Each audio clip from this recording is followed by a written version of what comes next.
My name is Briskey, and my faculty mentor is Dr. Richard Wino, and my project is titled Los Desaparecidos, Analyzing the Psychological Impact of Disappeared Children on Argentinian Society. So the purpose of this project was to examine how this event. The purpose of this project was to examine the effects of this event, the first kidnappings of children, it had on Argentina. In particular, I really want to look at the effects on the children themselves. In most of the studies I looked at, it was only on the adults and the adults' families, such as the mothers of the disappeared people. And I really wanted to look at the children and how did they come to terms with the knowledge that they were kidnapped as babies and then appropriated by families loyal to the regime. So to understand this project, here's a little bit of background. So in 1973, General Juan Perón, he was re-elected president of Argentina, but he died. His wife took over, and during this time, there's some government instability.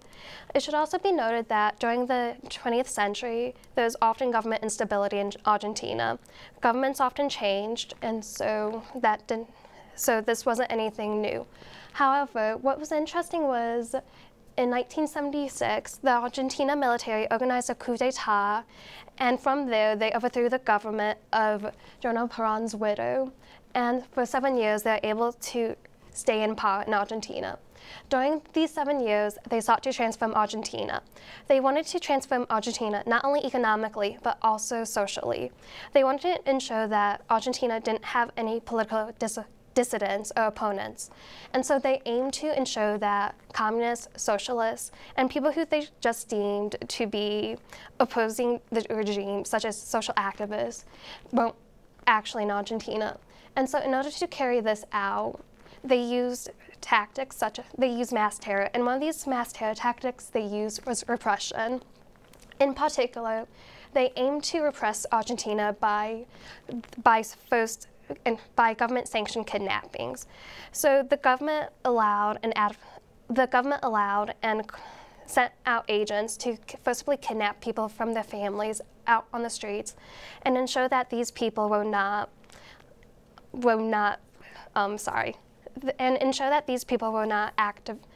advocating for the beliefs that the military regime deemed to be counter to their goals. And so during the 7 years, the Argentina military regime sanctioned the first kidnappings of between 15,000 and 30,000 people. It should also be noted that the disappeared were called desaparecidos, or the disappeared. And it needs to also be noted that for someone to be classified as disappeared, they're technically neither alive nor dead. No one knows what happened to them. They're in a state of purgatory in a sense, where no one knows if they're out there alive, or if the government actually killed them. And so again, between 15,000 and 30,000 people were kidnapped by the government and disappeared, and this included pregnant women. So when I heard this, I was wondering what happened to the pregnant women. Were their children killed also with them, or did something else happen to the children? And in the research I done, I found out that in most cases, the women were allowed to give birth to their children, but after a couple hours or days, the children were first away from their families, and then in most cases, unfortunately, the pregnant woman was killed. And so that just led me to another question of, okay, so where did these children exactly go to? Well, I found out that for the disappeared children, they're actually illegally adopted by families loyal to the regime. These families were often military families, but there are also families who are very religious. And in order to carry this out, the Argentinian government allowed for the birth certificates to be fabricated. So in most cases, the years were distorted. So a child may have been born in 1976, but the birth certificate would have said 1977, or the months and days would have changed as well. Furthermore, they didn't list the child's birth parents on the certificates, but rather someone else, in most cases the adopted parents. And it is it has been estimated that about 500 children were forcibly removed and adopted by families loyal to the regime. And then this number varies, like this number could be higher, this number could be lower, because again, with the number of disappeared people, we really don't actually know how many people there are. So this is just an estimated number, but the organization that centers on this, Las Abuelas de la Plaza de Mayo, this is the number they give. So in the aftermath, in 1982, Argentina fought in the Falklands War, and it was a military disaster. And so that was the beginning of the end for the regime. So that helped to discredit the regime's stability. And in 1982-83, they allowed for elections to be held. And in 1983, Raul Alfonso won the presidency. And he took the presidency in November, December of 1983, and in one of the first acts he did as president was establish the CONAP, which is the National Commission aimed at investigating the disappearance of the people. So again, it was established by Alfonso in December of 1983, and the mission is discovering the truth and suffering that occurred during the Dirty War. So you can tell this was significant in Argentina and to Argentinians because this was one of the first acts he did as president, and that tells us that that the disappearances affected Argentinian society. So during this time, when Alfonso established a CONAP, he gave it and it passed through the legislative branch. It was only given a short time to actually collect information and investigate the disappearances. In particular, it was only given 9 months, and during that 9 months, it was only able to fully analyze and acknowledge that there was only 8,960 disappeared people from the government. However, in the report, they noted that this isn't the actual number, and that the time limit was a huge limitation to the actual numbers. And they acknowledged that more people were disappeared by the government, and they gave the number of between 15,000 and 30,000 people. So the next thing I'm going to talk about is the Argentinian judicial system. So immediately after Alfonso took presidency, there was trials for the people who were involved in the disappearances. This is also called, during this time, it needs to be noted that the 1976 to 1983, this time was called the Dirty War due to the tactics such as the mass kidnappings that the Argentinian government used.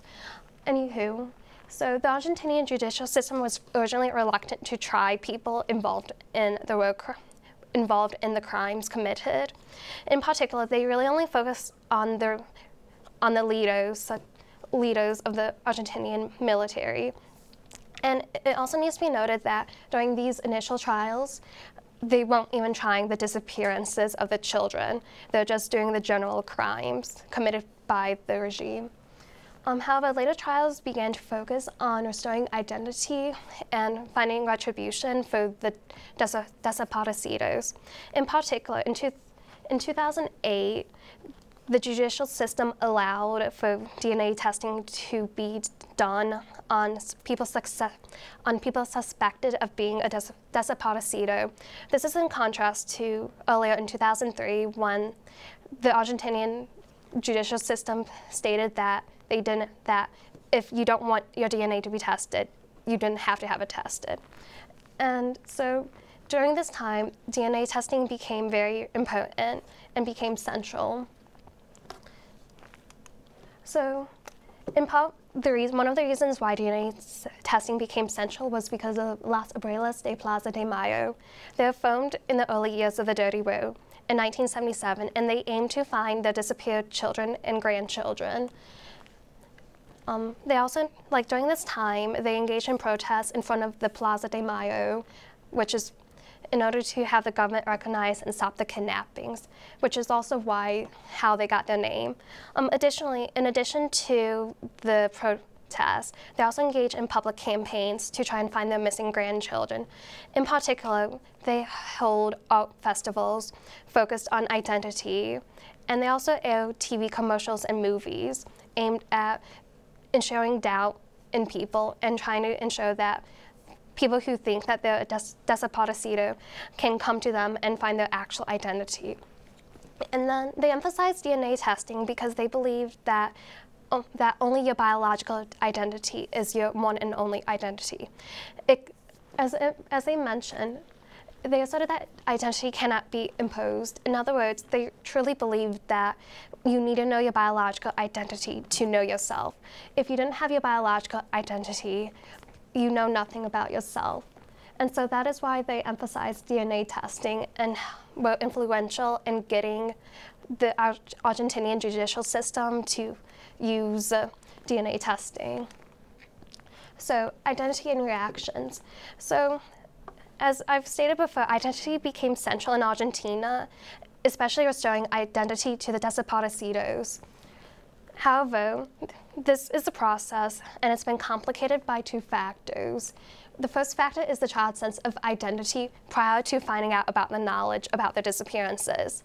And the second factor is how the knowledge was gained. In other words, did the child go out and seek the knowledge voluntarily and freely, or did the child have the court system order them to go through a DNA test and have that knowledge forced upon them? And as you can imagine, like finding out that the people who you thought you were your parents were actually your kidnappers, that created a lot of mixed reactions in the children. So for some of the children, they reacted positively. They were so relieved and happy knowing that they can now connect with their biological families. But other children, they reacted negatively. They didn't want their identity and their sense of self to change. However, it needs to be noted that for most of the children, they had mixed reactions. They reacted both positively and negatively. So the first person I'm going to talk about is Hilario Baca. He was the 95th missing grandchild. He was born Federico Cagnola Pereira in February of 1978. He had a stable sense of identity. He had a close relationship to his adopted parents. And when he found out that the court system tried and convicted his adopted parents, he is devastated. He didn't want his adopted parents to suffer. It also needs to be noted that he really identified with his identity as Hilario Baca. He noted, "I was not curious about my identity. I was not searching for it."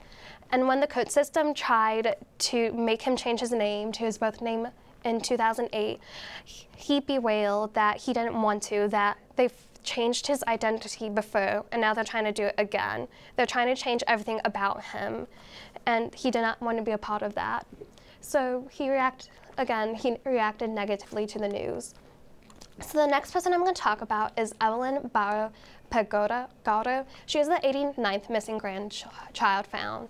Like originally, she was found in the 1990s when she was a young adult, but she really didn't want to embrace her past. She had a stable relationship with her adopted parents, and just like the previous person I mentioned. Like she had a close relationship to them, and so that helped to make sure that she had a stable sense of identity. And then she was also one of the people in 2008 who the court system forced her to have a DNA test done in order to make sure that she was desaparecido. She didn't want to do this, and so the court allowed for people to go into her apartment and take some clothes for a DNA test. Like, unfortunately, she returned to her apartment and found out and reacted negatively to this. And then she noted, "I am what I am. Everyone is concerned with others' rights, but I'm a victim of what happened. That's clear. The state is guilty of stealing me, and now the state is out to get me again." And I mentioned that because this demonstrates that she had a stable sense of identity. She was happy with who she was, and she didn't want the state to change who she is. So the next person I'm going to talk about is Pablo Hernan Casarico Tatu. He is the 86th missing grandchild. Similar to Evelyn, he initially had his DNA test refused. Like he didn't want to do it, but eventually he relented and allowed the state to have his DNA. And the reason why he did this, or why he refused, was that he had a stable sense of identity. Like in one of the interviews with him, he noted that he was afraid of the consequences, that he was afraid that this new knowledge will change who he was completely, and he didn't want that to happen. So the next person I'm going to talk about is reacted to the news very differently. It was instead of the previous three, the next two I'm going to talk about reacted to the news about their disappearances and reunion with their family more positively. So the first one I will talk about is Ignacio Montoya Oban Carlotto, and he was the 113th missing grandchild found. He was found in 2013, and this resulted from a person telling him that he was adopted. He wasn't sure what to think about this, so he went to his parents, who then confirmed that they were not his biological parents, but only his adopted parents. And this destabilized his identity. Everything he knew was fabricated. He thought that he knew that his parents were his parents, but they just revealed this huge truth on them that they weren't. So this destabilized his sense of identity. And so he went to Las Abuelas de Plaza de Mayo in order to try and regain a sense of identity.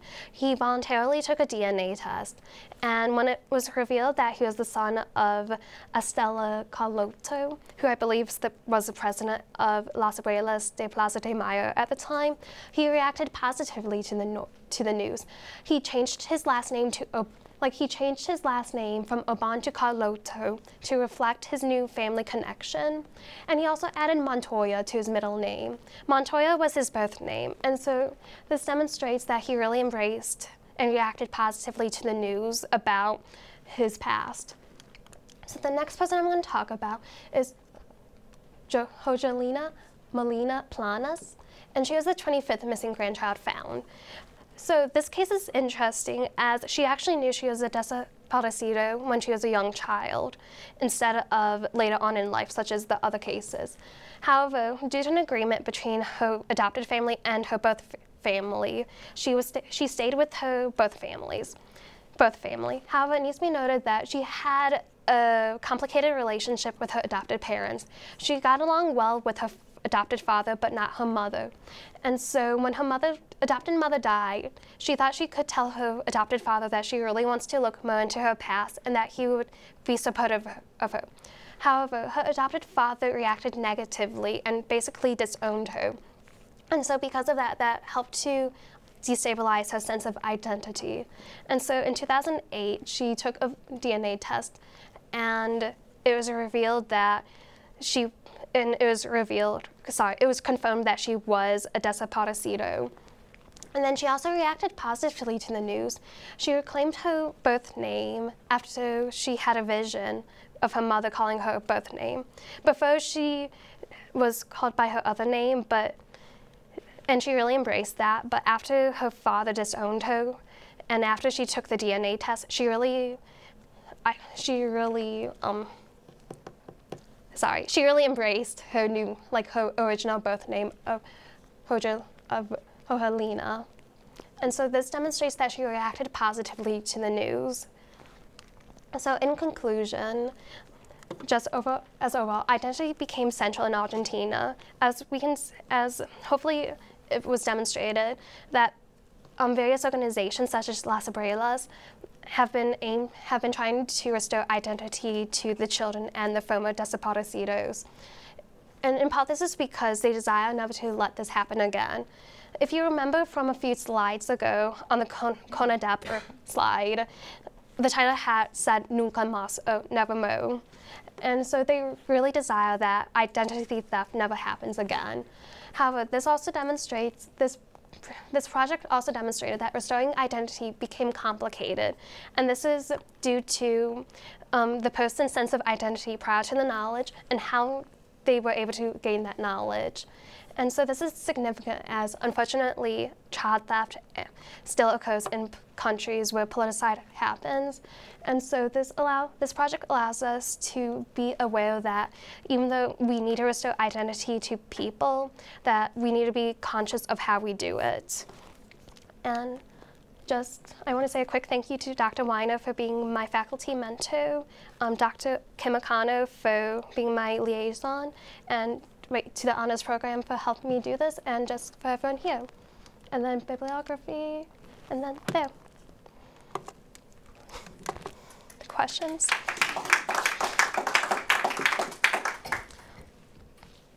Yes? Well, I'm not going to ask a question right now, but I just want to say that I very much enjoyed being your mentor, but credit where credit is due. This was Brianne's idea. She does this. I've mentored other students in different fashions, but this was really your idea, and I think it's a great project, and I'm glad to be learning about it with you as you work on it.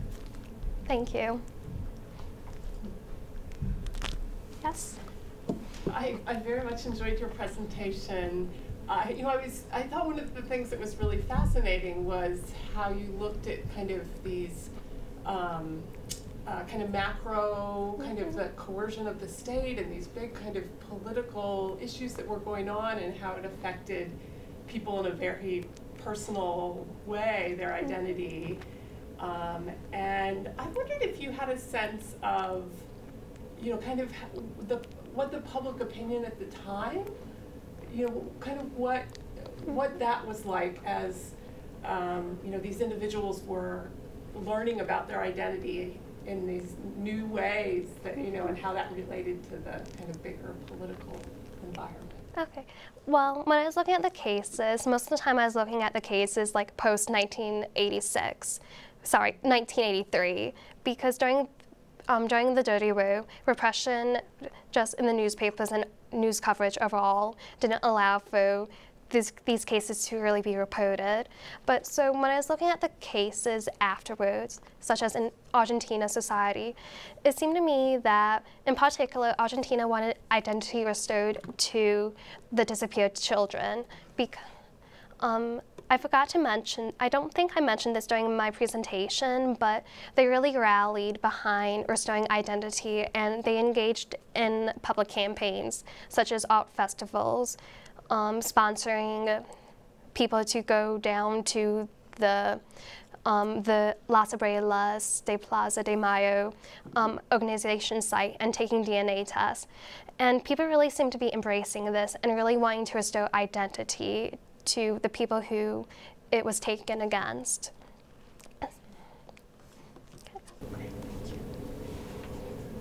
Yes? Yeah, I was wondering, with all the obvious fabrications that they had with the birth certificates and the record destruction and all of that, how they were able to track down any of these children without the DNA test to confirm their identities.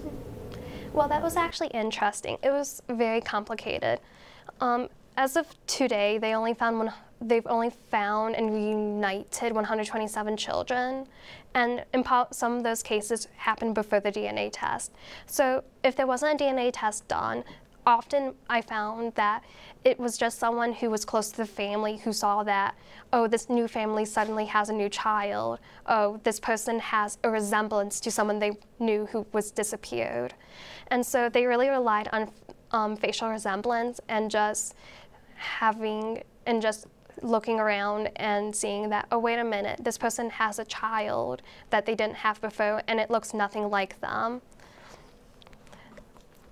If that helps answer. Was there any punishment afterward of like the record keepers, people who were destroying the records, or were they just going after the military strongmen and their accomplices? I really didn't look at the records keepers per se. I should have, but it seemed to me as though they're mostly going after the military and the military accomplices. To me, it seemed as though they only wanted to blame or have this horrible atrocity be placed upon a few people rather than this large group of people. And so they really only focused on the military and just on the general crimes they committed during the regime. That sounds like a familiar story. So. Yeah. Yes? Thank you for a really interesting project, a really disturbing project in many ways. The whole thing was, it's very disturbing to think of, the kidnapping and everything, but something that really struck me about what's happening sort of in the more recent period is this idea of an involuntary DNA test for people who are not, accused of crimes or anything like that. but they're being forced into this, and obviously, as you found, some people are really unhappy about this and reacting very negatively. And it seems to me that could be perceived as like a human rights violation. I'm wondering if there have been any outside groups outside of Argentina who have looked at what's going on and kind of questioned how this is being done.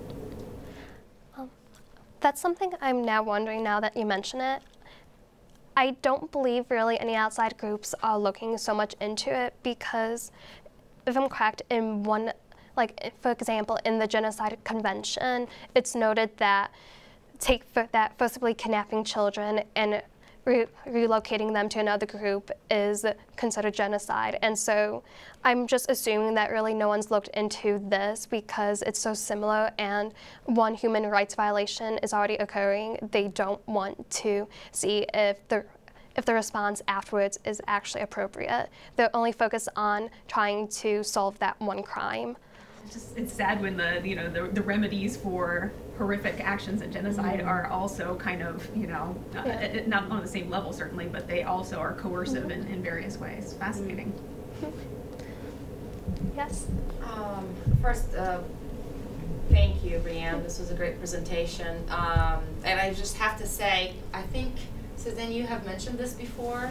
I have to just mention this real quick because I was so impressed when I first heard it, that you had done the poster symposium, the history conference, and now this. Perhaps there's maybe other presentations as well, and they were all different. Yes. And it's extremely impressive. So kudos to you.